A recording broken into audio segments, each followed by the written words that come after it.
Okay, so hello everyone, welcome back. So we are starting the second session of the symposium. This is the session on interdisciplinary topics, and the rules are the same as before, but I'm repeating them again. That you have to keep your mic and your video off, and also as the chair already.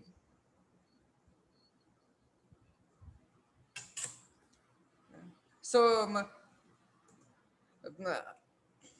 and as the chair already mentioned, each talk is 15 minutes, where the first 12 minutes is for the talk and the last 3 minutes is for the question answer session. So we will take questions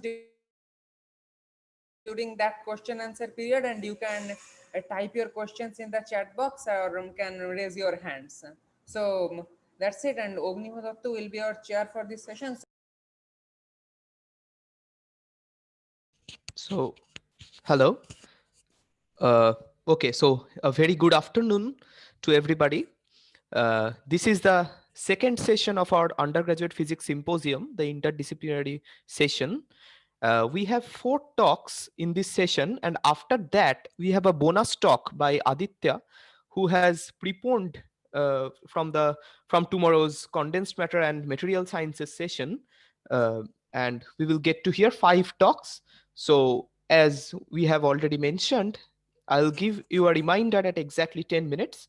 So our first speaker is Akshay Pal from Indian Association for Cultivation of Science, Kolkata.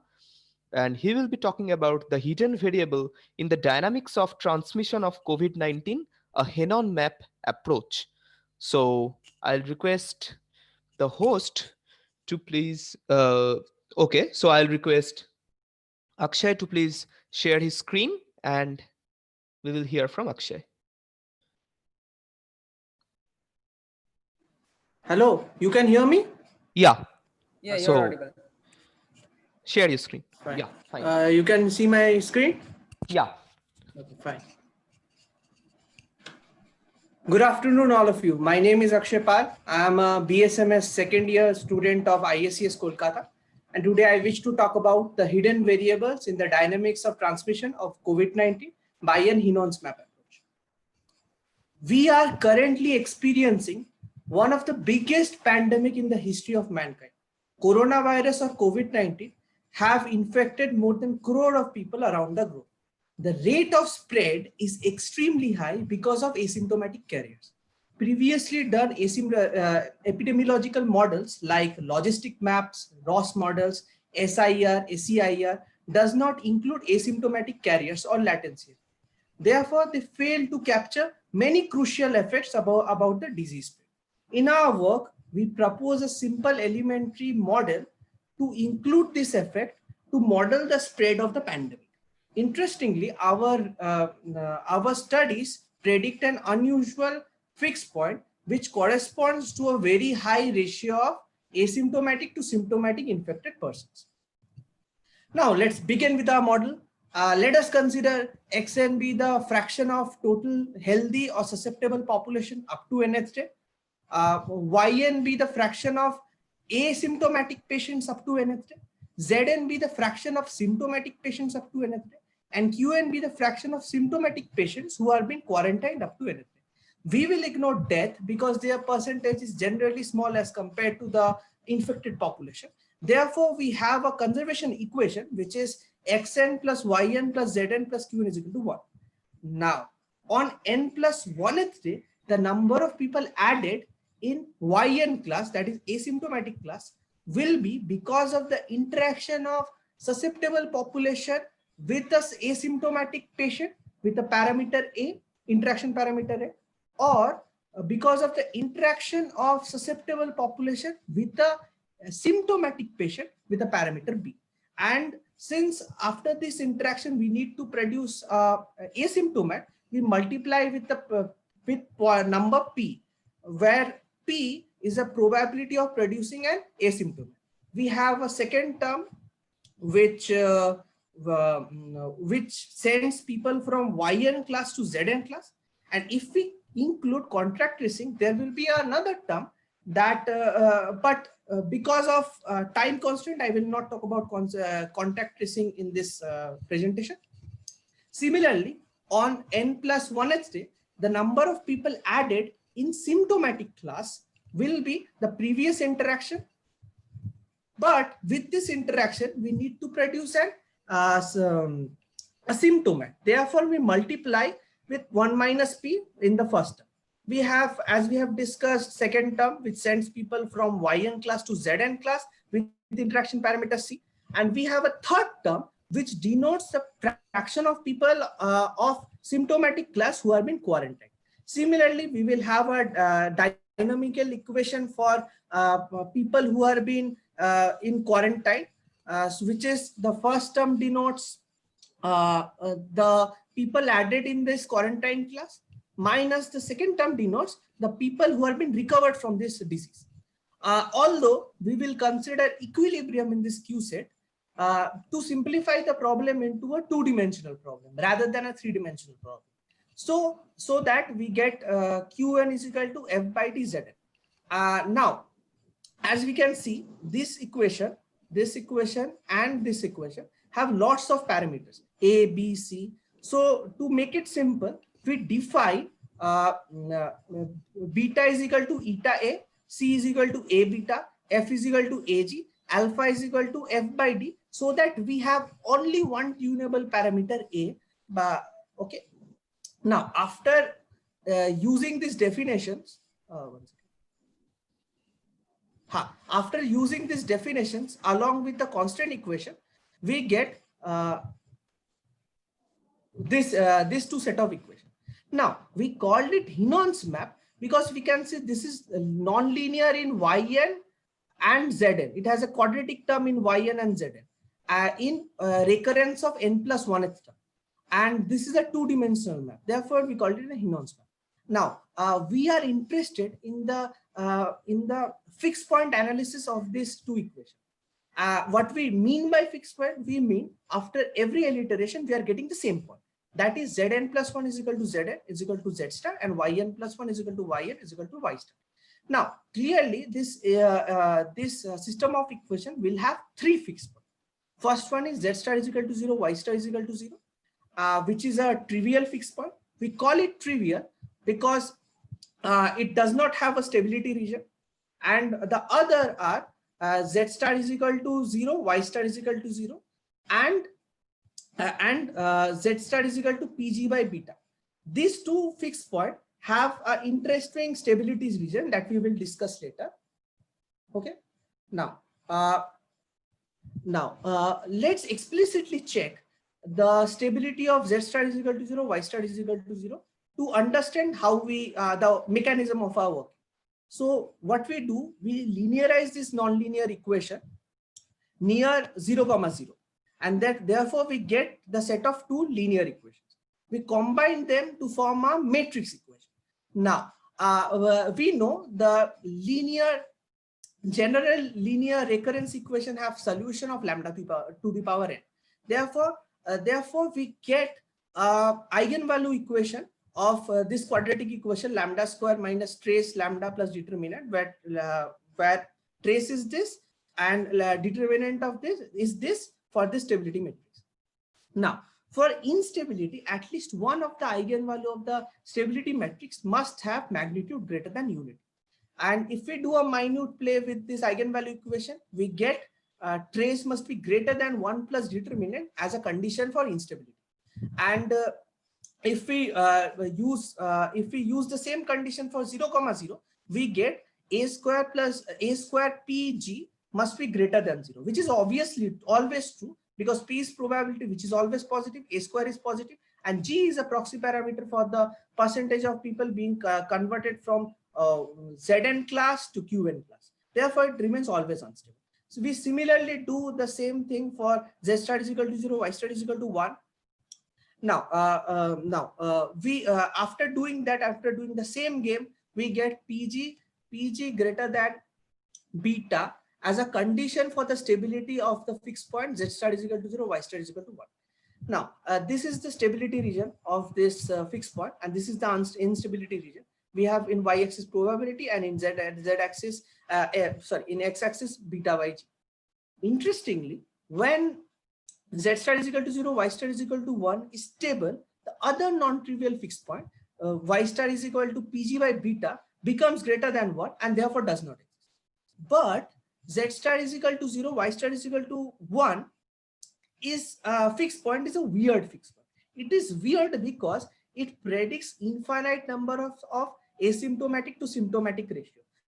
But in reality, if we include contact tracing, this fixed point gets tended to z star near 0 and y star near 1, making asymptomatic to symptomatic ratio large but finite.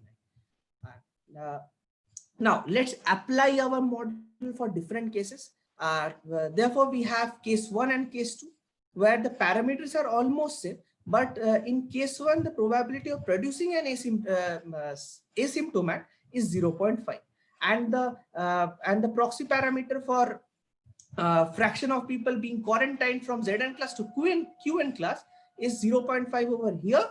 And in case 2, all parameters are same, just probability has changed from 0.5 to 0.8, and this number of fraction of people being quarantined has changed from 0.5 to 0.7.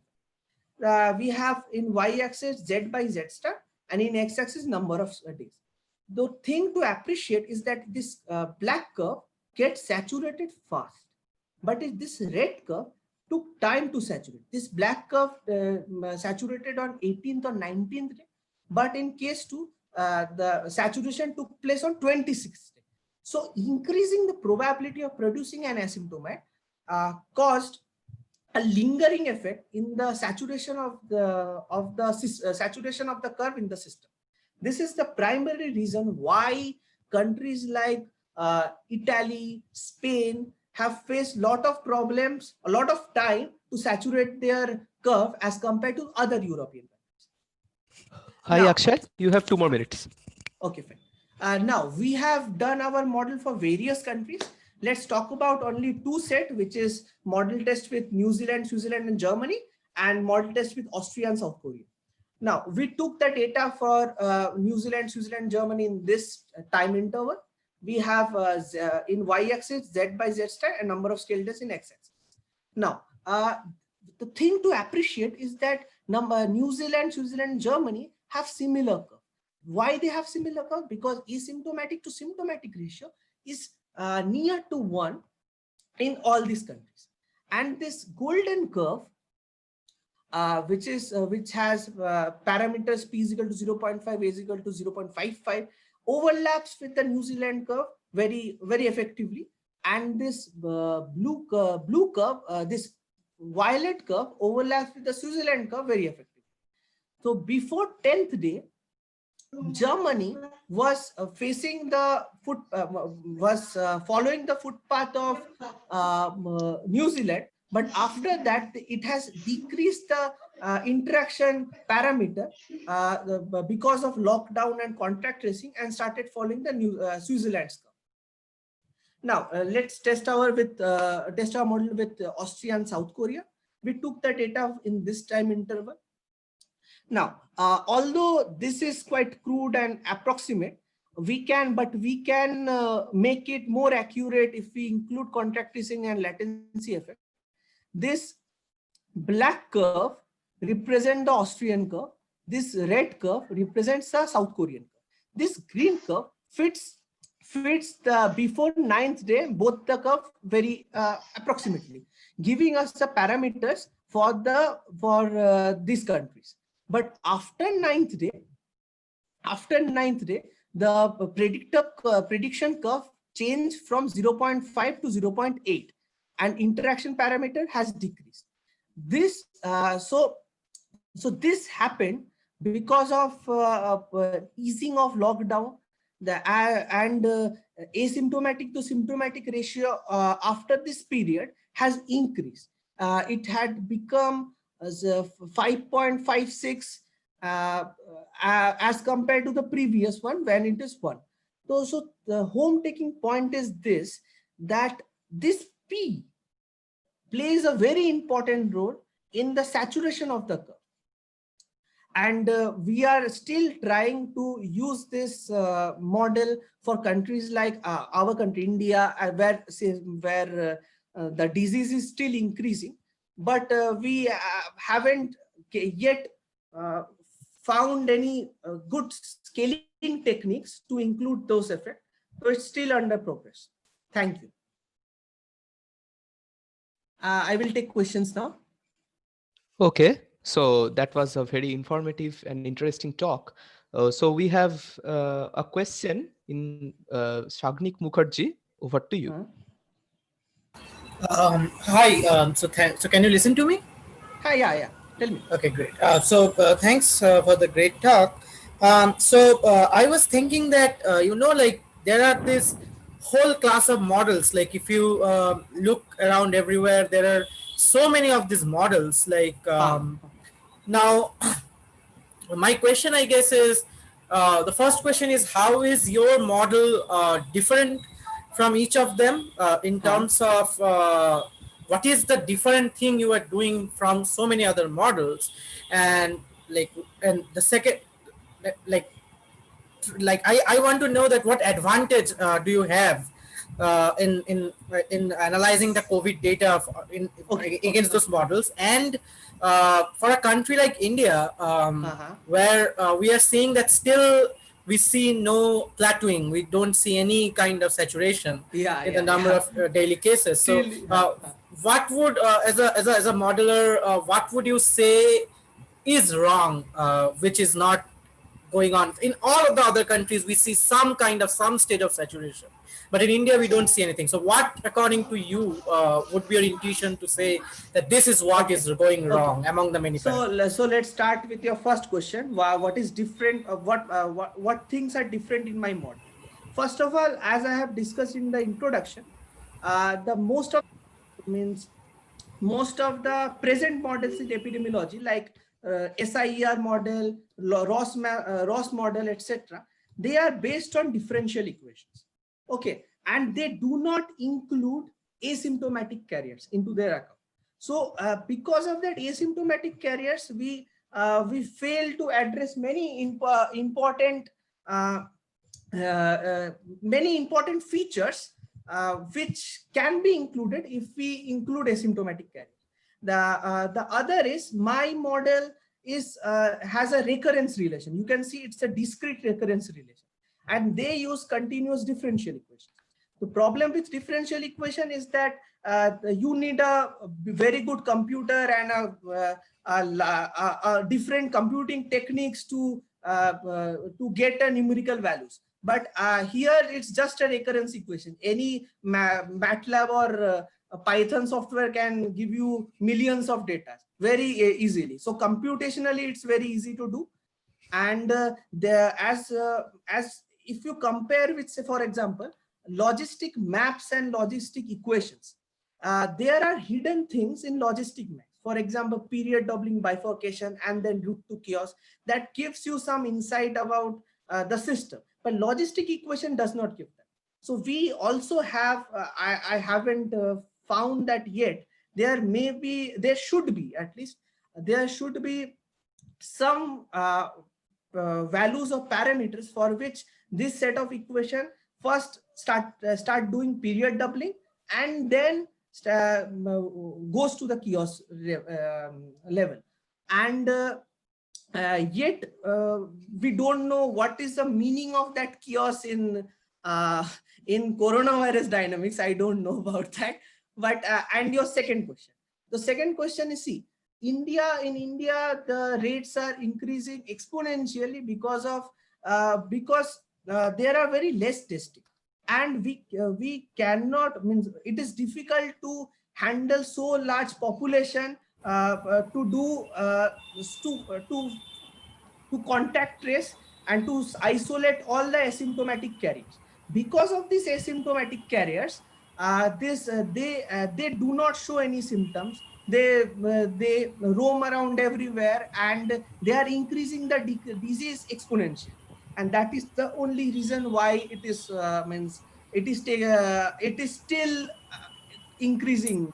India is still disease is still increasing in India.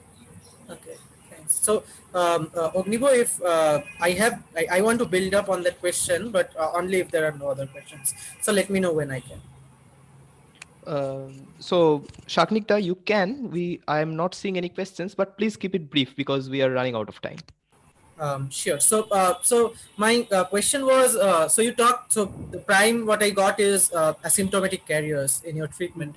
And you talked about differential equations, but is it very difficult to incorporate asymptomatic carriers in differential equation? But like, I mean that it has been known for at least, I know that at least for about 3 to 4 months, we know that asymptomatic carriers, like this disease can spread equally fast with asymptomatic carriers. So my question is it really a challenge to include that in differential equations approach?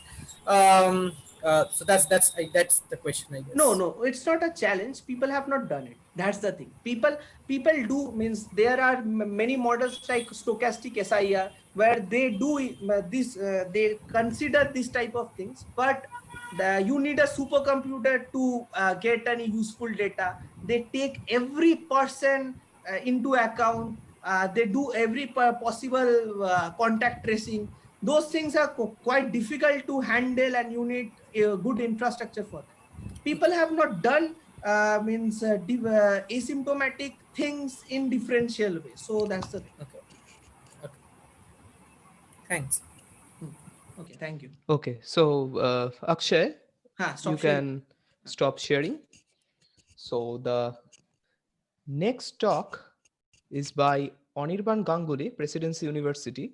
So unfortunately, he is not present today, but he has uploaded his video and sent his video of presentation to us. And I'll request Pratyushabhoda to please share his screen, and maybe we can hear from Anirban.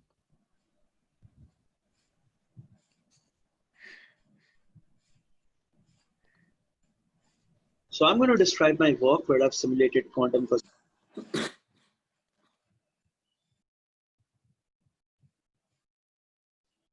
You can start, Pratyushabhoda. Cosmology on a quantum computer. I did this work while at IISER Kolkata under the supervision of Dr. Prashanta Panigrahi. This is a rough blueprint of my talk. I will begin from the Wheeler-DeWitt equation. I will describe the components of the Wheeler-DeWitt equation, that is the Hamiltonian that we can obtain from the Einstein-Hilbert action. I will describe the universal wave function, what it means, and I will go on to describe the different mini-superspace models corresponding to which we have different Hamiltonians. Then I will simulate these models using the tool of quantum computation. I will give a brief introduction to quantum circuits, and then finally I will discretize these Hamiltonians in order to apply the additional quantum eigensolver algorithm on them in order to solve the Wheeler-DeWitt equation. So this is my ultimate aim. This is the aim of my work, to solve the Wheeler-DeWitt equation in order to obtain the universal wave function. So let's begin from the universal wave function. This is the Wheeler-DeWitt equation. We obtain it by applying the time-dependent Schrodinger's equation on the entire universe. That is, the wave function is now a universal wave function, the wave function of the entire universe. So how is it different from ordinary non-relativistic quantum mechanics? In non-relativistic quantum mechanics, we have a Hilbert space, but the universal wave function exists in an infinite dimensional superspace of all possible space-time geometries and matter field configurations.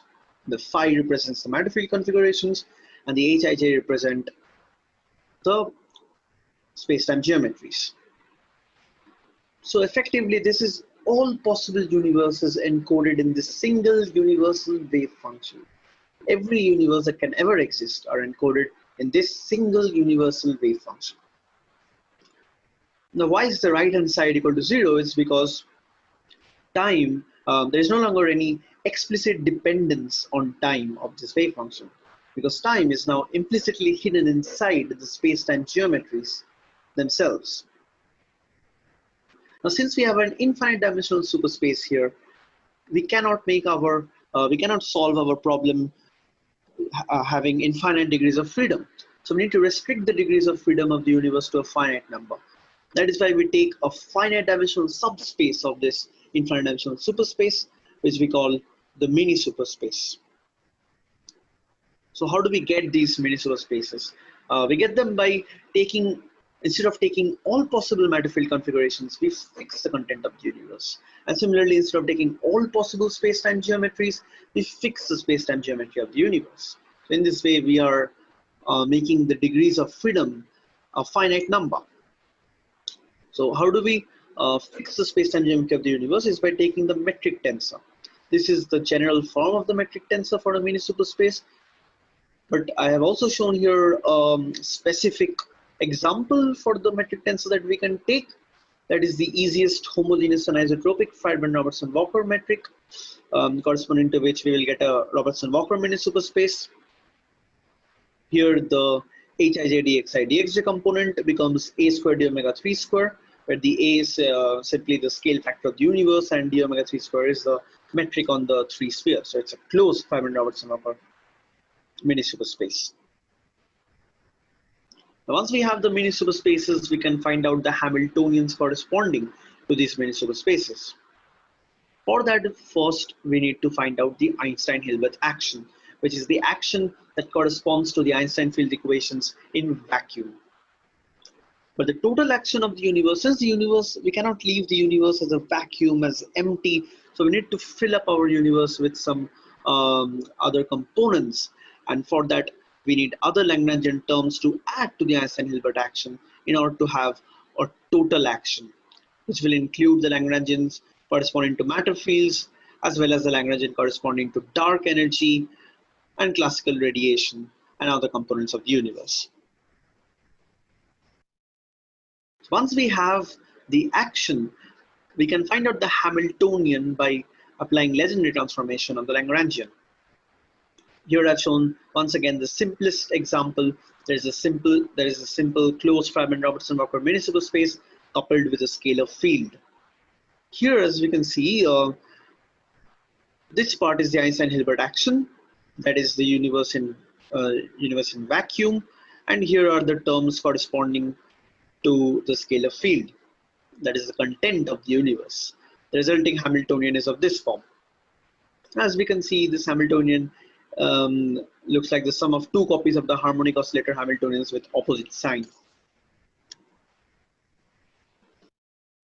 Now, I've shown the simplest example, but we have taken many different Hamiltonians for more important and more useful models, ranging from the anisotropic Bianchi type 9 universe. It's no longer isotropic like the Friedman-Robertson-Walker mini superspace. Now we have small anisotropies, and the universe is filled with dark energy and classical radiation. We have also taken the higher derivative cosmology model, where once again the universe is homogeneous and isotropic, but with a gravitational action that consists of higher order curvature terms like r square, which is the square of the Ricci scalar factor. Now what is interesting is that in this case, we do not need an additional massive scalar field, as the r square term itself begins to behave like a massive scalar field for this mini superspace. We have also taken the string dilaton cosmology model, which is once again homogeneous and isotropic Friedman-Robertson-Walker metric, but with a string dilaton field instead of a massive scalar field. And finally, the Kaluza-Klein theory, which attempts to unify gravity with electromagnetism by allowing for a fifth dimension of space-time. We have taken a 5-dimensional metric, and the 4-dimensional part of the model has once again been taken as just the Friedman-Robertson-Walker metric space. Closed Friedman-Robertson-Walker metric. Now, once we have obtained these different Hamiltonians, we need to simulate these Hamiltonians. We need to simulate these systems through the tool of quantum computation. Now, why do we need quantum computation for this? Is because it's best summed up by Richard Feynman's quote that nature isn't classical and nature is quantum in nature. And to simulate something quantum mechanical in nature, we need something quantum mechanical as well. So that's why we need a controllable quantum system, which we can tune its parameters to make it resemble the system that we are studying. That's why we need a quantum computer for the simulation of a quantum universe. So quantum computation is fundamentally different from its classical equivalent. It uses the properties of quantum mechanics, superposition, and entanglement to encode information in units called qubits. Now, I will briefly describe what qubits are and what quantum gates are which operate on these qubits. Qubits can simply be imagined as visualized as state vectors in Hilbert space, which can be operated on by quantum gates, which are the equivalent of unitary matrices in Hilbert space.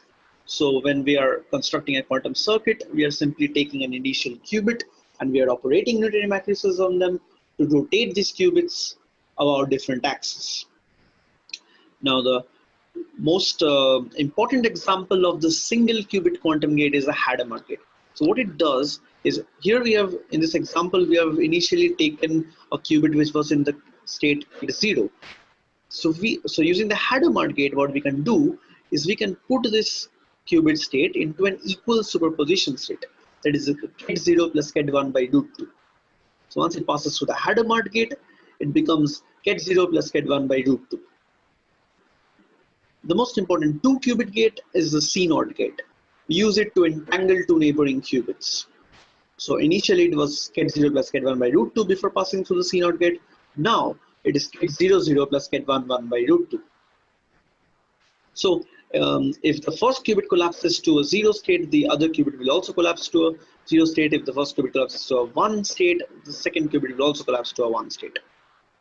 This is how the CNOT gate entangles the two neighboring qubits. And these are the two gates that are used to measure these two qubits. Once we have prepared the state, we can measure it using these two gates. Now, in order to construct a quantum circuit out of our Hamiltonian, first we need to discretize our Hamiltonians. We cannot work on a continuous eigenspectrum using a quantum computer. So we need a discrete eigenspectrum. We need to discretize the space that we are working on. For that, we take a position operator. We visualize the position operator as a matrix where the diagonal elements consist of the discrete eigenvalues. Here the eigenvalues range from -2 to 1. We can have a larger range. For that, we will require a larger number of qubits. And similarly, for other dimensions like y or z, we can also have such a discrete operator. Here I have shown a discretized two-dimensional space which can be visualized as a mesh of spatial elements. Now, once we have a discretized position operator, we can find out the discretized momentum operator by simply operating the discrete Fourier transform matrix on the discrete position operator. Once we have both the discretized position and momentum operators, we can use them to form the discrete Hamiltonian. Here I've shown the discrete Hamiltonian for the quantum harmonic oscillator of one dimension. And there is only one more step that we need in order to implement it into a quantum circuit.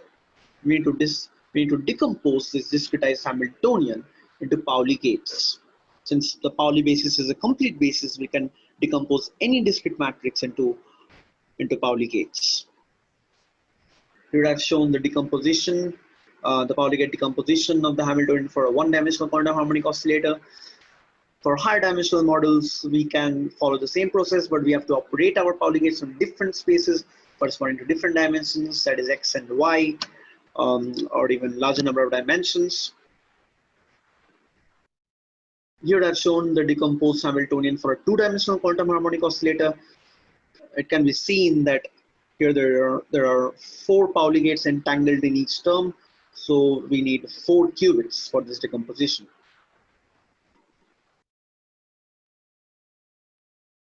Finally, we can use the variational quantum eigensolver algorithm. The variational quantum eigensolver algorithm is based on the variational principle of quantum mechanics, which states that the expectation of a Hamiltonian for a system will always be greater than equal to the ground state energy level. So in the VQA algorithm, what we do is we use this principle in order to optimize our trial wave function in such a way that it finally, that when optimized, it finally reaches the wave function that we need to obtain our solution. For obtaining the ground state Hamiltonian, we minimize the expectation of this Hamiltonian by tuning the parameters of our circuit using a classical algorithm, and what we finally obtain is both the ground state energy level as well as the ground state energy wave function.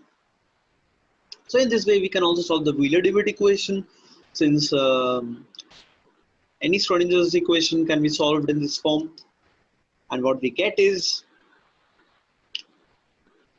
for the Bianchi-9 mini-superspace, we get this value as the ground state eigenvalue. For the high derivative cosmological model, we get this result, and as we can see that all these verify the Wheeler-DeWitt constraint, as the Wheeler-DeWitt equation says that we must get a ground state energy that comes near zero, and we get it with a considerably small error margin. So the Wheeler-DeWitt constraint can be verified by this method. This is the wave function that we obtain in form of a quantum circuit. Just like I said, that we can optimize our trial wave function in such a way that when the expectation of our Hamiltonian reaches the minimum value, that is the ground state energy, our trial wave function will become the universal wave function. That is our solution. This circuit that I have shown is for the Bianchi-9 mini-superspace model, but we have shown in our paper all the wave functions for all the different mini-superspace models. Finally, the conclusions. We have successfully utilized the VQB algorithm for finding the universal wave function solutions, and they were consistent with the Wheeler-DeWitt constraint. We applied them on the different cosmological models, which we simulated on a quantum computer, and they all yielded the upper bounds of the ground state energy and the optimized quantum circuits, just like this quantum circuit, that generate the required state vectors. The variational method has thus proved beneficial in avoiding completely the necessity of boundary conditions, as the necessity of boundary conditions is a very controversial problem, as there's been a lot of debate about what the boundary conditions of our universe really is. And finally, I believe that in the future we can, I'm pretty much confident that in the future we can use it for studying all other cosmological models, or even somehow finally extending mini-superspace quantum cosmology closer to the actual superspace, the infinite dimensional superspace in which this wave function really exists. These are my references. This is the paper on which I based my talk, and these are the most important papers that I cited in my work. Now, since I've not been able to give a live talk because of unavoidable circumstances, I would like to request you to contact me through my email ID for any questions or comments. I'm very thankful for being given the opportunity for this talk. Thank you. Okay.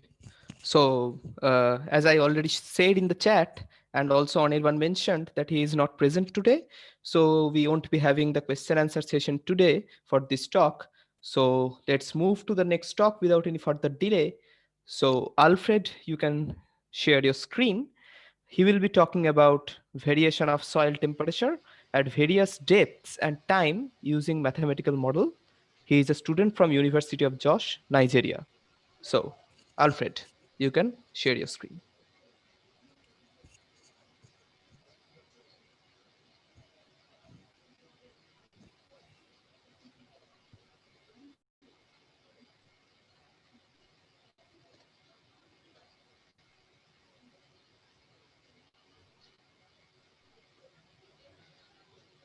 Hello, can you hear me? Yeah, I can hear you, but I cannot see your slides. So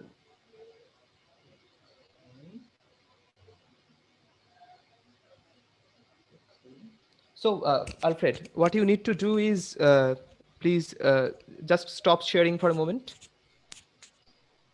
Yes.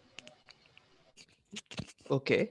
So now when you share your screen, there is an option desktop one.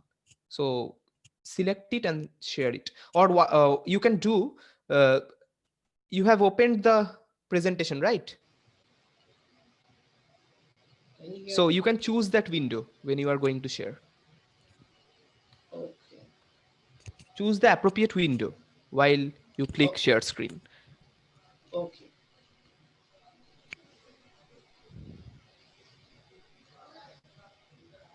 Can you see? Yeah, I can see you. I can see the slides. Okay. So over to you. Okay. Hi everyone. My name is Alfred Havan Mishi, a student of University of Jos from Physics Department, Faculty of Natural Science, Nigeria. I'm here today to present on the topic variation of soil temperature at various depths and time in Jos area of Plateau State, Nigeria, using mathematical model. This research work was supervised by Dr. Ezekiel Makama, who is currently on the sabbatical in Malaysia, watching this live on Zoom.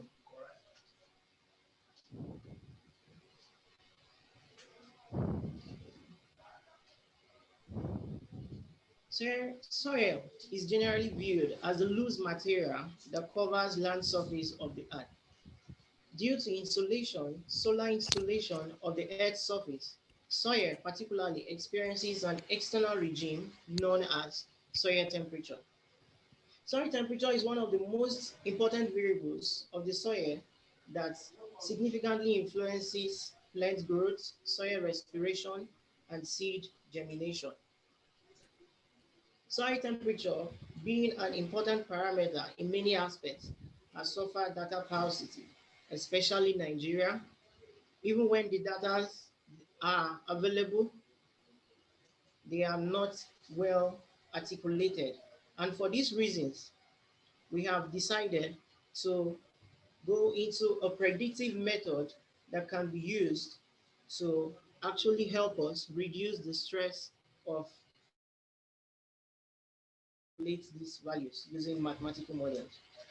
Monthly soil temperature values at different depths from the University of Jos Meteorological Station were deployed in their empirical estimation. Now, we'll be looking at the methodology. Here, we have a solution of the second order partial differential equation for a one-dimensional heat flow. This is the second order partial differential equation for one-dimensional heat flow. For this equation, we assumed the following. First, we said the sinusoidal variation of the temperature at the soil surface is 0. Second, at infinite depth, soil temperature is constant and equals the average soil temperature. The thermal diffusivity was said to be constant throughout the soil profile and throughout the year. Heat flows only in the vertical direction. The thermal diffusivity is constant for a loam soil because that is the type of soil that is in Jos. Now we have the formula that T subscript Z comma T, which is equal to the average temperature plus the annual amplitude of the soil surface multiplied by exponential of minus the vertical direction divided by the damping depth, and then we'll have sign of what is in the bracket here, where we say that tau is given us 365 days, which is converted to hours. And D is the damping depth. We can also see the formula right here. We said T naught is the day for the minimum temperature of the year, and A naught is the annual amplitude of the soil surface, which is also given in degrees Celsius. Now, here we present the models that we arrived at. At the 5 centimeter depth, the equation for the annual temperature is given by T5, T, which is equal to 26.93 plus 2.97 exponential this. For the 10 centimeter depth, we had an equation which is T of 10, T 25.99 degrees Celsius plus 3.27 exponential. This, where we see here that at the 5 centimeter depth, we see that the minimum temperature occurred in January. At the 20th day of January, if you change that to hours, you have 480. And so also at the 10 centimeter depth, it occurred at the 18th day of January, where the temperature is very, very cold in Jos. And then at the 30 centimeter depth, we have the equation here that explains the behavior of soil temperature at 30 centimeter depth. And then at the 50 centimeter depth, we also have this model here. Now, we'll look at the results. The performance evaluation of the model for the 4 depths considered using mean bias, error, root mean squared error, and the coefficient of determination. We can see from this table that at the 5 centimeter depth, the model performed burst, giving us 0.83 as the coefficient of determination, which is the same thing as 83% accuracy. You can see here that the mean bias error was minus 0.67 degrees Celsius, root mean squared error 1.18, and at the 5 centimeter was gotten at 0.74, which is the same thing as 74% accuracy. And at the 30 centimeter depth, we have the mean bias error minus 0.85. So also we have the coefficient of determination at 0.76, which is the same thing as 76% accuracy, which is very, very acceptable. And at the 50 centimeter depth, we have the mean bias error minus 0.73, and then we have the coefficient of determination as 0.78. Now, looking at the right side of these results, we see the graph, the comparison of all the models we've used. We see the performance of the model. And from this graph, we can see that at 30 centimeter depth, you see that the temperature is very, very, very high and is highest. Why? This is a result of winter. In winter, the geothermal energy is very, very high. It's very, very high beneath the earth, and the temperature rises very high. And then we can see that there is a fall from May down to this is the rainy season period in Jos. And then we can see also that the 5 centimeter model performed best, and it becomes very high from around June, ending of May, June, down to September. This is as a result of the solar thermal energy that comes from the solar insolation from the sun, solar radiation. Now we can also see that the temperature falls very, very low in September and starts rising in December. It falls very low in September because as a result of the northeastern trade wind that brings about the harmattan in Jos. Now we'll be looking at also the scattered plots of the monthly observed and predicted soil temperatures for the 5 centimeter depth to show us how we got the coefficient of determination values. We can see here, this is the predicted soil temperature, the observed soil temperature, and this is the slope, and this is the coefficient of determination. We can also see the scattered plots for the monthly observed and predicted soil temperature for the 10 centimeter depth. We can see the accuracy about 73.6%, which is approximately 74. So also, we can see for the 30 centimeter depth, the scattered plots of the predicted against the observed soil temperature. We see that the coefficient of determination is given about 76.1%. And then we move forward to look at the 50 centimeter depth, the scattered plots of the monthly observed and predicted values. We see that the prediction accuracy is about 77.9% accuracy, which can be approximated to be 80%. Conclusion: the models which were validated using observed temperature values for the period of 1987 to 1997 at the University of Jos Weather Station gave promising results. In summary, you can see that the mean bias error range from between minus 0.07 and minus 0.85 degrees Celsius, and the root mean squared error range from 1.85 to 2.5. We can see that the coefficient of determination, that is the prediction accuracy, ranged between 74% and 83%. The model for the 5 centimeter depth gave the best result, although Alfred, you have 2 more minutes. although the models predicted soil temperature very well, their credibility could be tested in other areas with similar soil texture. It is recommended that the model should be tested using soil temperature values in the study area and of similar climatic conditions. These are my references. Thank you. I want to use this opportunity to appreciate my head of department, Professor Chago, and I want to especially appreciate my supervisor, Dr. Makama Ezekiel, who is currently on the sabbatical in Malaysia. Without his mentorship, I wouldn't have been on this program. I also want to thank my level board, and appreciate I want to appreciate my level coach, Dr. Frank Ajori. I also want to appreciate the organizers of this platform. And thank you. If not, because of you, I wouldn't have been here presenting myself. I look forward to more collaboration in the future. And I also want to thank my family for helping me out in the research. Thank you all. Okay, thank you, Alfred.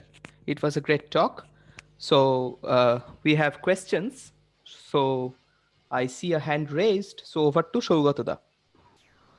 Hello, Alfred. It was a wonderful talk. So I missed certain parts. So as far as I understand, the temperature profile which you have been using, you are deriving it by solving some kind of a diffusion equation kind of a thing. So can you elaborate a little more about the boundary conditions that you use?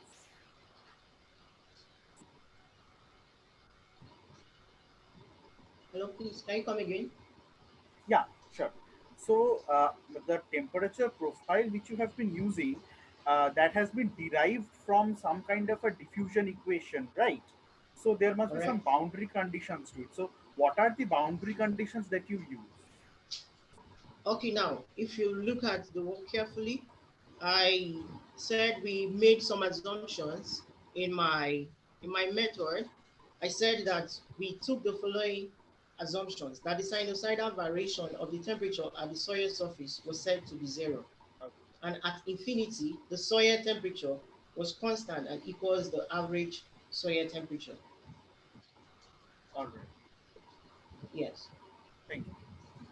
Thank you Okay, very much. so we have questions in the chat also. So Doipayon asks, have you done this analysis for different type of soil composition? If not, then can your model predict the variations given some changes in the initial parameters? If you go down to my recommendation, you will see that I already said that the model was predicted using the thermal diffusivity of a loamy soil, which is the soil profile for University of Jos. And I also said that it can be tested using other soil textures, the sandy soil and the clay soil. And very, very good, you can also see that from the you can see that we can also use a different thermal diffusivity.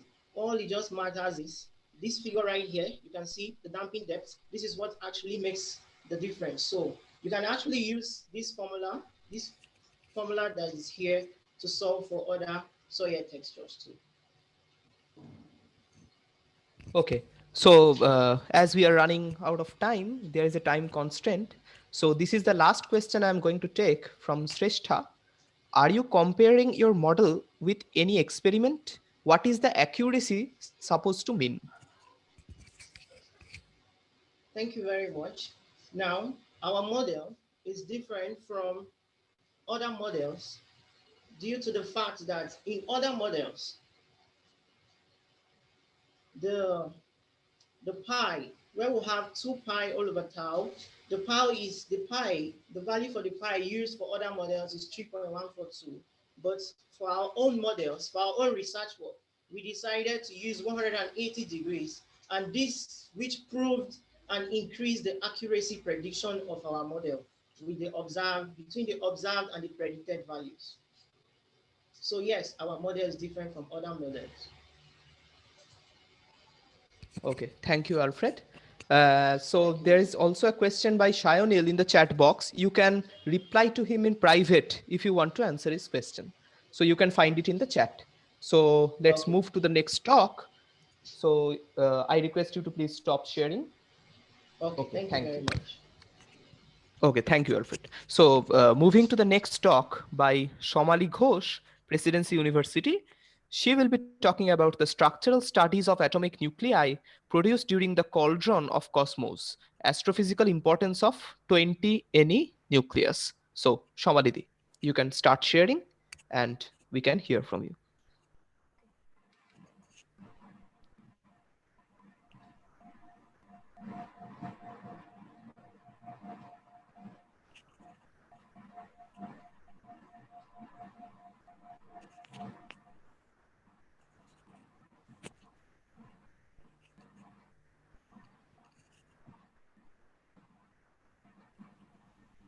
Am I audible? Yeah, carry on. Okay. So the title of my project is the Structural Studies of Atomic Nuclei Produced During the Cauldron of Cosmos, Astrophysical Importance of 20 nucleus. So this is the outline of my work. So at first I come to the point, what is nucleosynthesis? So understanding the origin of the elements was the one of the scientific questions in the 20th century of nuclear physics. They have worked to quantify the stellar reaction rates on the systems involving the stable beams and stable target. Over 70 years ago, the concept was that helium and hydrogen are the main source of energy production inside the stars. And the byproduct of the burning process is the production of the new elements. That is the process that creates the new atomic nuclei from the pre-existing nucleons, like in the universe through the reactions or decay process is called the nucleosynthesis process. That is the cooking process of the universe. So here is the abundance graph of the produced new elements according to their atomic number, and from this graph we can see that neon is the 5th most abundant element in the universe. So why do I focus particularly 20 neon nucleus? So during the Big Bang, during the time of Big Bang, the energy of the stars inside the stars are approximately 10 to the power 7 Kelvin, and such higher temperature can be produced through the gravitational contraction. So the temperature become higher than this, then the most of the hydrogen has been fused and the proton-proton cycle started, and the 3 helium nucleus being produced. And when most of the hydrogen has been used up, then the helium burning process started and the gravitational construction start again, and the temperature increased further, and therefore produced the higher masses nuclei like beryllium, carbon, oxygen, neon. And therefore, when the most of the helium has been used up, then the helium burning stops and the gravitational contraction start again, and further temperature increased, and the photonuclear reactions like 20 neon, 16 oxygen, they produce the alpha particles for the producing of the stable heavier nuclei.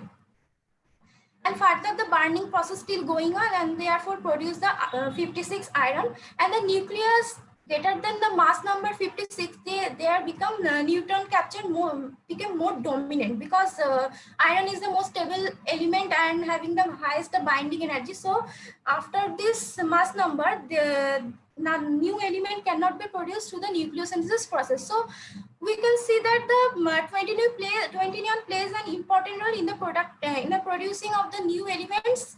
So this is one of the branching point nucleus. So the motivation of my work is at first the population of the 20 neon nucleus, then the detection of the gamma rays which are radiated from different excited states, and later I will study the gamma rays to obtain the following information like the transition energies, the transition rates of the states, the lifetime information, and the intensity measurement through which I can measure the angular distribution and linear polarization of the spin parity of the nucleus. That is, I can characterize the nucleus. at first, how do I populate the 20-neon nucleus? Here I have the two reactions through which I can produce the 20-neon nucleus. But for the second equation, I have the greater Q value than of the first equation. And our aim is to populate the large amount of 20-neon nucleus. So in the second reaction, at a certain kinetic energy, the projectile, certain kinetic energy of the projectile, the rate of production of 20-neon is larger than of the first equation. So I here use the second equation, and you see that the when the kinetic energy of the projectile beam is 28 MeV, then the cross section of 20 neon is high, approx 53.8%. So how does the reaction occur? It has been observed that the accelerator provides maximum beam current at the kinetic energy of 38 MeV. But previously we said that the projectile, when the kinetic energy of the projectile is 28 MeV, then I get the maximum amount of product. So I have to reduce the energy by 10 MeV. So I use a blade channel barrier through which the beryllium beam can pass without any reaction, and also its energy become reduced. So I use a lead barrier which have a Coulomb barrier 39 MeV greater than the kinetic energy of the projectile beam, and produced for further 20 neon. And I have also calculated the medium width, and by this formula, and I get the medium width 5.7 micrometer. So now what are the classifications of gamma decay? When the excited nucleus makes a transition from the higher to lower order state, the distribution of matter and charge will change. A shift in the distribution of charge will give rise to the electric field, and a shift in the distribution of charge in the nucleus will give rise to the magnetic field. So, and also in the change of parity of proton, by this formula, I can say the type of the radiation, where L is the angular momentum of that gamma. So this is the table through which if I know the angular momentum and the change of parity between the two states, then I can determine the type of the radiation, like electric dipole or magnetic dipole or whatever else. So how do the gamma ray interact with the matter? We know that there are three types. Number one, photoelectric effect. Number two, Compton effect, and number three, pair production. So here I only consider the photoelectric effect, as the energy of the gammas are very low. If the energy of the gammas are produced, they are very high energy, then the Compton effect will be observed, and the photoelectric effect will decrease. And there is no pair production, as it becomes dominant at around 5 to 6 MeV energy. And here the energy of the gammas approx in the keV order. So I have measured the intensity at first. I have supplied several energies of gamma, and I created the gate at different energy. Like here I have created gate at 1634 keV, and in the spectrum window I have seen these gammas. All the gammas are coming from different excited states of the 20 neon nucleus particularly. Similarly, I have focused on the 130 keV gamma, and here in the spectrum window, I see that these are the gammas coming from the different excited states of the 20 neon nucleus. And after that, I focus the gamma at 634 keV gamma when the angle between the beam axis and the detector is 90 degree, and then I got these gammas. So at first I measured the area under these peaks and the efficiency to measure the intensity of those gammas by this formula. Here ABCD is the fitting parameters, and X, Y have these values, and EG is the energies of these gammas. So here are the energy of these gammas whose intensity I have measured by this formula, area by the efficiency. And this is the graphical view of the efficiency according to the energy of these gammas. So this is the level scheme of the 20 neon nucleus. These are the energies that are of the gammas that are coming from different higher order state to the different lower order state, and some of the energies of the gammas were supplied to find the new energy of the gamma, and I have found this energies 1764 keV gamma newly found. So now I come to the point how the light wave can be measured. This is through the DSA method, that is the Doppler shift attenuation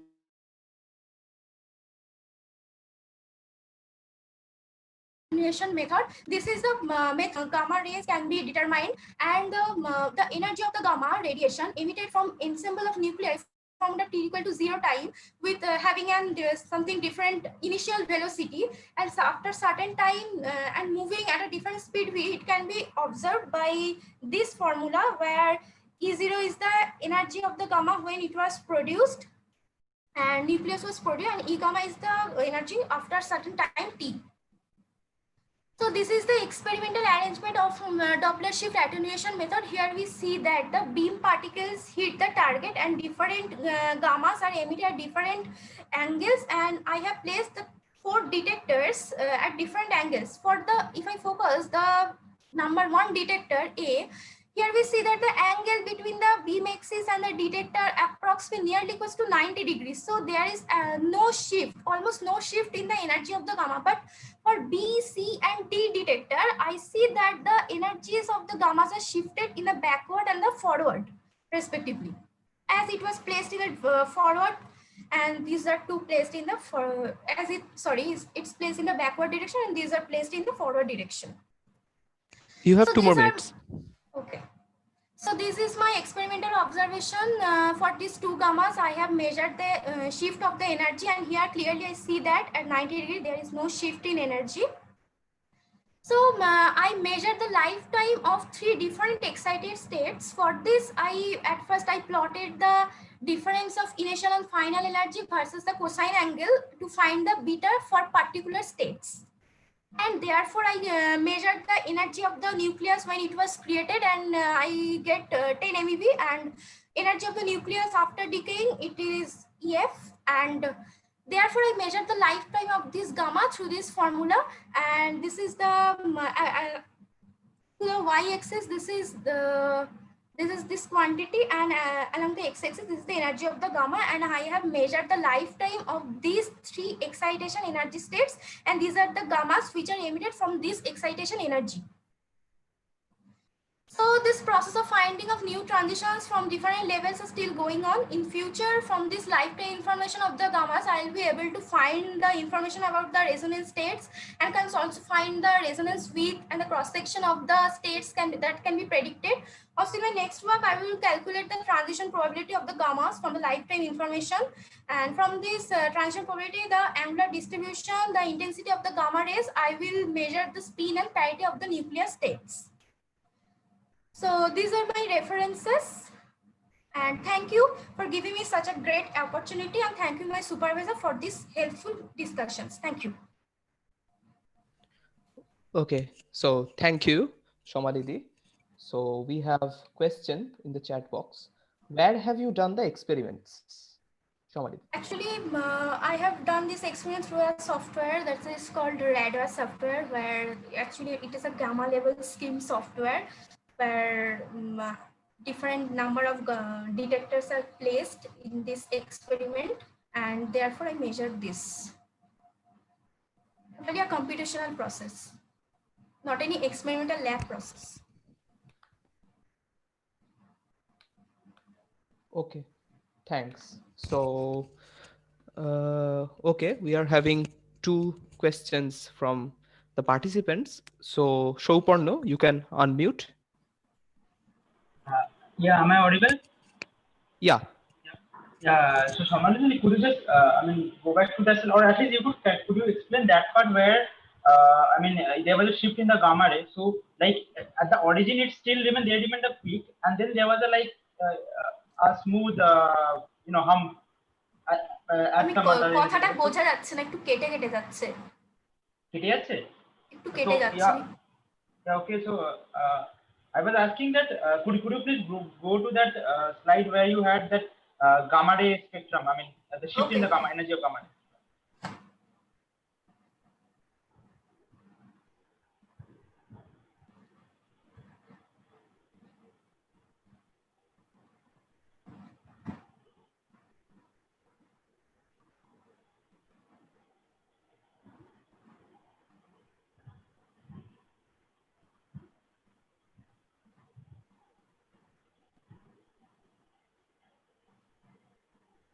This one? I guess some previous slide. I guess the very first experiment where, yeah. So, what is this? Why is so there is a peak still remaining at the origin, and there's a hump outside. So what are these two? Can you could explain what are these two maximum? I'm asking about what are these two maximum? Actually, this is the formula where E gamma equal to E0 into 1 plus beta cos theta. So when the theta equal to 0, then cos theta is maximum, then the E gamma is the maximum. Okay. Okay. And when the theta becomes 90 degree, I said that there is no shift in energy. That is, this term is 0. Then E gamma equal to E0. That is the initial energy equal to the final energy. So there is no shift in energy. Yeah, so like I wanted to know that the E0 part is still remaining. Like there are two maximum. One you are having at the origin and one here. So what are these two physically different? I mean, that was what I was thinking. Like the one you're having two maximum in those graph, right? Yes. The next graph. So what are those two maximum physically? Basically, always try to measure at 90 degree, because at 90 degree I get the actual energy. Okay. Okay. We'll discuss. Okay, so if you have any more queries, Shouparna, you can mail her and talk to her. So let's move to SC ma'am's question. So please, ma'am, unmute. Thank you, Ognivo. Shamali, so if I see the title of your talk, and also in the beginning, you spoke about the astrophysical implications. You talked about the stellar, stellar nucleosynthesis. Can you go to that slide?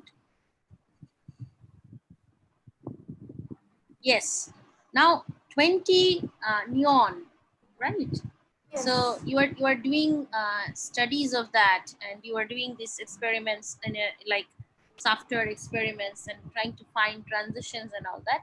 But can you tell us quickly, like by doing this analysis that you have done, what information are you learning in terms of astrophysics? In terms of astrophysics, because I thought that was one of the motivation, that when you do these transition studies and you study these nuclear transitions and whatever you have done, and you spoke at large. Now, by doing all these, what do we learn from the astrophysics point of view? Is there anything we learn, or? Okay, so when I study the gammas, actually the characteristics of the gammas. So from the study this characteristics, I can say that in which states the reaction is possible or not. So I can say by these things that. So are you trying to make the point that you do these studies, and then since this is being seen in stellar nucleosynthesis? Yes, I first studying, and then after result, then I can say that this will be important for the astrophysical. I see. Okay. Okay. Thank you. Thank you, ma'am. So that answers the question of Alfred, I think. So the last question I'm going to take from Joseph. So he says that maybe he has missed that part, but why photoelectric effect and not others? Okay. Actually, the energy of the gammas here, all the in keV order, and this is very low energy of the gammas. So that's why I consider only the photoelectric effect. As for Compton effect, the energy of the gammas become very high, and for the pair production, the energy pair production become dominant approximately around 5 to 6 MeV energy. And here all the energies are in keV order. So I have just used the photoelectric effect. Okay, so I think that answers the question. So let's, so that is the end of this interdisciplinary session. We had a diverse number of topics, but now, as I promised before, we have a bonus talk preponed from tomorrow's condensed matter and material science session. So I'll request Aditya to please share his screen. Aditya Das is from NIT Rourkela. He will be talking about the oxygen vacancies assisting green light sensing in gallium iron doped zinc oxide. So over to Aditya. Thank you very much. So I am Aditya Das, as I've already explained by the organizer that I am going to explain regarding the oxygen vacancies assisting green light sensing in gallium iron doped zinc oxide. So the sensing, so this is the outline of my work. So introduction part, I will explain, then I will go to the properties and application, then I will move on to the motivation part, and then the Sol-Gel method and what are the characterization I have done to verify that it is the defects are assisting for that sensing part. And next, on the end, I will give you the conclusion and what are the obtained data and what are the conclusion that we have obtained from this data. So basically, these are the structure of zinc oxide. So zinc oxide here, it is a hexagonal Urdjai structure. So it is mostly present in this hexagonal form, but there is some possibilities that the cubic zinc blend form is also been there. So it is not very stable. So there is a major proportion of this hexagonal Urdjai in that compound when we are synthesizing the zinc oxide. So why we are doing zinc oxide? Because zinc oxide is a very optoelectronic and optoelectronic material. So we can do some sensing parts, and we can make it as a sensor, and we can also use it in organic solar cells and all those type of things. And we can also take it as an electrode, transparent electrode. If it is acting as a photostable material, then we can use it as an electrode or a N-type dopant, where N-type material also we can use it. And for the time being, I am going to explain you that how my works will explain regarding the sensing, green light sensing, and other for the particular wavelength, and for the other wavelength it is showing a photostability behavior. So I have prepared that zinc oxide using this Sol-Gel method. So first of all, we are using some dopant precursors because we are adding iron and gallium into the system. So we are using some precursors for that, and we have calculated the amount of precursors, and we will add it into the zinc oxide and the nitric acid and the water. So we will get some solution type of thing, and we will add gelling agents, and this gelling agent will form a polymeric change in that system, and we will continuously stir it and heat it, and we will obtain some gel, and we will obtain the powders, which we will verify as it is a nano powder in doing some FEACMs and all those things. So we obtain the powders, and we will take this powder and convert it into pellet form or different types of forms in order for various characterizations. So in order to support in order to have an evidence of what you are aiming for. So here, this is the XRD plot that you can see here. So we are getting the characteristics zinc oxide peaks here at a different theta value. So these are the characteristics zinc oxide peaks. And from this, we can see that that with the increase in the dopant concentration, the crystallinity is increasing, means the full width half maximum of that each peaks are reducing, and the intensity is increasing. So we are telling that the crystallinity in the system is increasing, and we have done the ritual refinement of it, and we have obtained the lattice parameter out of it. So we can see that the lattice, with the incorporation of the dopants, the lattice parameter is reducing. So what is the reason for the reduction in the lattice parameter? So we can get an idea about it by saying that because we are adding iron and gallium, and it is replacing the zinc side. So we can say that as the iron and gallium size are very less as compared to that of the zinc, so it is creating a contraction in the system because the size is less. So a contraction in the system is taking place. So because of that, it is showing some lattice parameter reduction, and we can see that the strain is reducing. The overall strain is reducing. We can say that from the defect studies that the overall defects in the system are reducing. So as the overall defects are reducing, we can say that the strain is reducing. So if the strain will be reduced, then you can say that the crystallite size enhancement can be takes place, because if you provide some strain in the nucleation centers and all those things, the crystal growth will be hampered. So if the strain is reduced, the crystallite size is increasing in the system. So next we are moving to the Raman spectroscopy. So here in the Raman spectroscopy, we are analyzing the phonon modes and all this type of things, and how the defects and the strains that is affecting these phonon modes. So these are the characteristics peaks of the Ramans. So we are obtaining this type of peaks, and we can see that the shift are just moving right shift, and it is in a red shift format, because as you see that the wave number is increasing, means the wavelength we can correspond that it is corresponding towards a red wavelength. So red shift is occurring in the system, which is signifying that the oxygen vacancies are the prominent thing in the system. So I can relate that why a redshift will explain the oxygen vacancy, but it will take a lot of time. So if anyone has some questions regarding that, they can ask it in the in the 3-minute sessions. So, and we can also see it from here that the full width half maximum of this E2 high peak is reduced comparatively, and the intensity is also increased. So we can say that the crystallinity improves in the system. So, hello. Yeah, Hello? please continue. Yeah, Okay. continue, please. Okay. So you can see that here we are doing some photoluminance characteristics, along with that with some UV-vis characteristics. So from the photoluminance characteristics, you can see here that these are the intensity plots that we are getting. This is the near band edge emission. This is a deep level emissions, and we have fitted it. And we are obtaining that that overall defects in the system are reducing, because you are seeing that the field intensity counts are overly reducing, and the defects are over, and the area under the graph of this blue line and is in comparison to that of the black line is reduced. So we can say that the overall defects are reducing with the incorporation of the gallium and iron. And here we can confirm that from the CI plot that with the incorporation of the dopants, we can see that it is moving towards a greenish region, and this greenish region correspond to the oxygen vacancies enhancement in the system. So we can say that the oxygen vacancies are dominant at x equal to 0.468% of doping. And from the UV-vis spectroscopy, we can confirm that the band gap of the system. So we are seeing that at x equal to 0, the band gap is nearly 3.21, 3.22. And when we are adding some dopants, the band gap is reduced. So from here, we can conclude that the overall band gap is reduced in the system.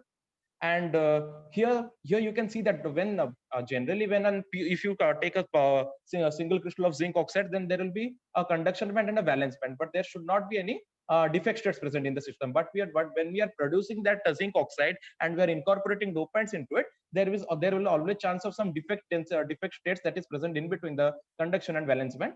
And different defects can be takes place: zinc interstitial, oxygen interstitials, zinc vacancies, and these type of defects are incorporated in the system. So by seeing this color emissions, we can say that which type of defects are more prominent in the system. And next we are moving on to the sensing part. So first of all, we are providing a UV photocurrent to the UV source of light to the system. So the photocurrent varies. So you can see that these are some of the peaks that increase in the photocurrent when we are applying UV light, and decrease in the photocurrent when we are removing that UV current, UV wavelength. So these type of peaks that we are observing, and here you can see we have fitted this. These are a two process phenomena, because you can see that we can't exponentially fit it by one process phenomena. So first process is the fast process, and the second process is the slow process. Similarly, fast decay process, slow decay process. So this type of you will get the fast response time and the slow response time. We will plot that what is the amount of fast response and slow response as we are fitting this curve using this equations, and we are obtaining this T1, T2, T3, T4, and all these type of parameters.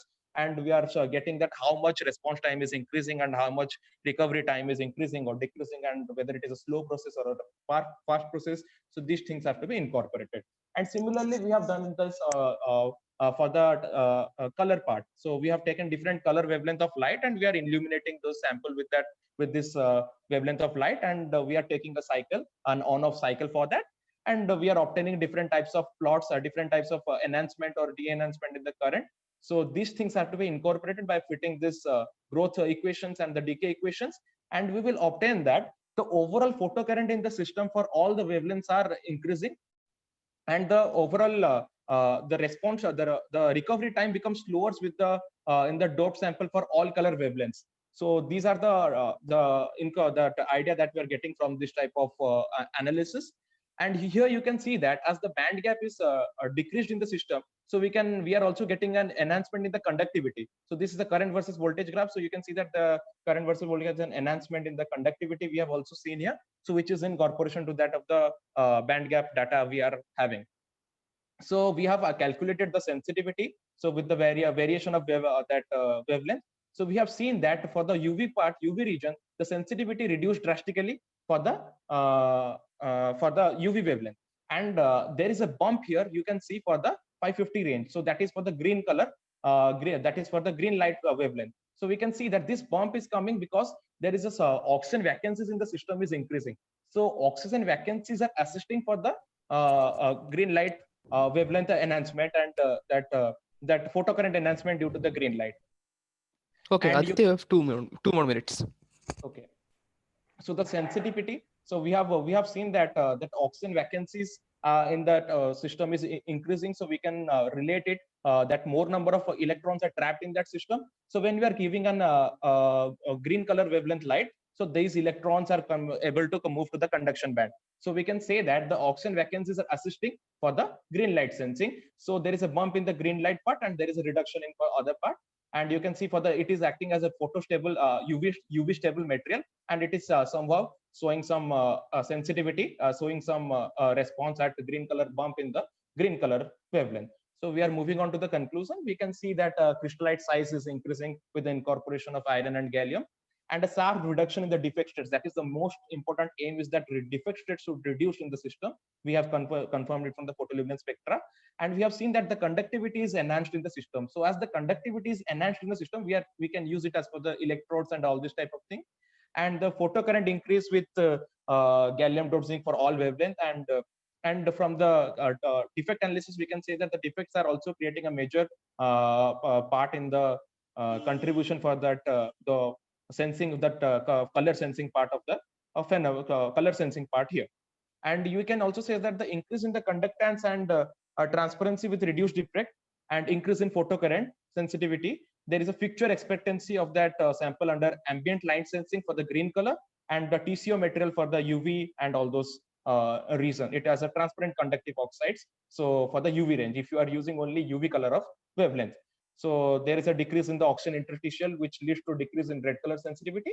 And we are obtaining oxygen.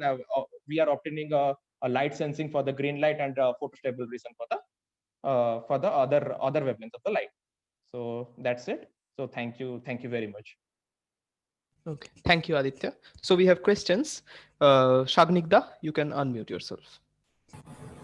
Thank you, Aditya, for the nice talk. So, am I audible? I think Yes. I am, right? Yeah. Yeah.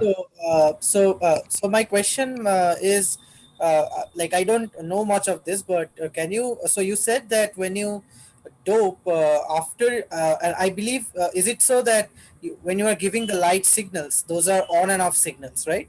Yes. So you said that when you're doping, the decay time becomes large. That means that even after the light is off, the current in the system is persisting for a longer time. So can you explain that? Why is that happening? Like what exactly is going on in the system that causes the current to persist? Okay. So you can see here that this is the response graph, and this is the recovery graph. So the response graph is a consist of, we can see here, it is a fast one part is the fast process and one part is the slow process. And similarly, you can see that there is a fast decay is there and there is a slow decay is there. Okay, so the fast decay is can be related with the defect and the defect analysis if there will be some oxygen adsorption and desorption process. So the oxygen adsorption and desorption in the surface of that pellet will take some time. So that time is incorporated by this slow process.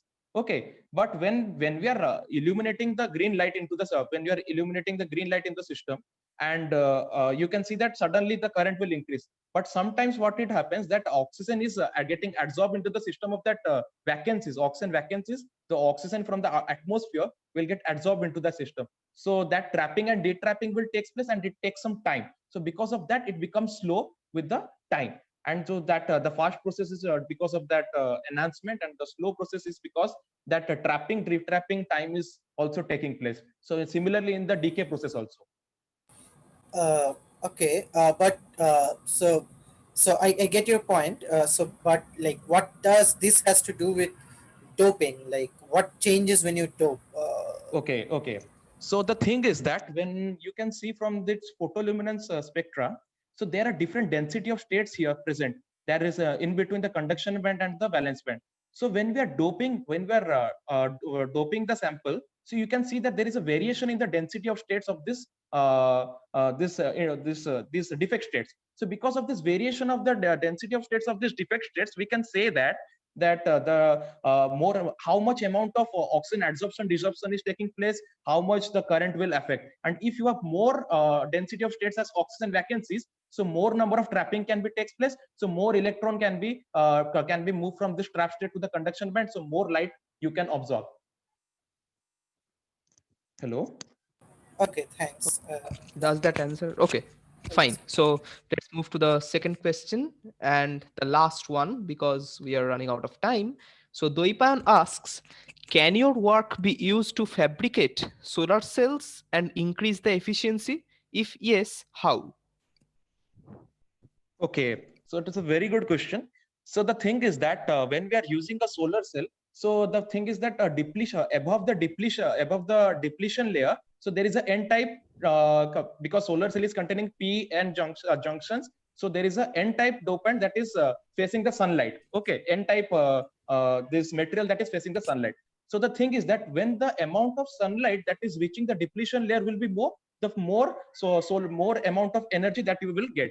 So the thing is that if the N-type material will become transparent to that that color light, that sunlight that is having a multiple wavelength, then we can say that more light will be reaching the depletion layer. So we are aiming to have a photostable region where it will not react, it will not respond to any of the UV and all other ranges light, so that all the light will reach to the depletion region and it will show some solar, it will have a major enhancement in the energy conversion process. So is it answer your question? Okay, so Doipan, okay, so he says thanks. So this is the end of our second session today. And with that, I'm just going to leave it to Moitreo. But before that, let me just thank all the speakers because we had some speakers from India as well as abroad. And most importantly, there was one of the speakers, Anirban, who was present among us, who is flying to France right now, but he has done on special request to send his presentation to us and offering us a wonderful time. So over to Moitreo. Yeah, so thanks to all the speakers for the interesting talks, and thanks to all those who attended. And we have one more event today, so that is the panel discussion event, and we will be joined by some very eminent scientists for that, and that starts at 4 p.m. today. So that's it. Thank you. Hey, Moitreo, can I make a request? Yes, yes, ma'am. Is it Please. possible to just display the poster of the panel discussion? Yeah, sure. I'm trying. Thank you so much. Yeah.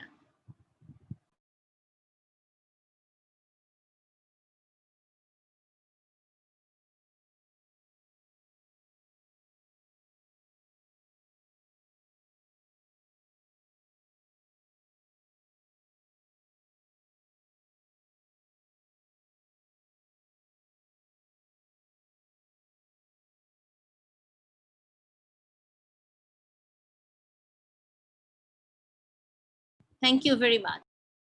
Yes, ma'am. I'm shared the poster for everyone.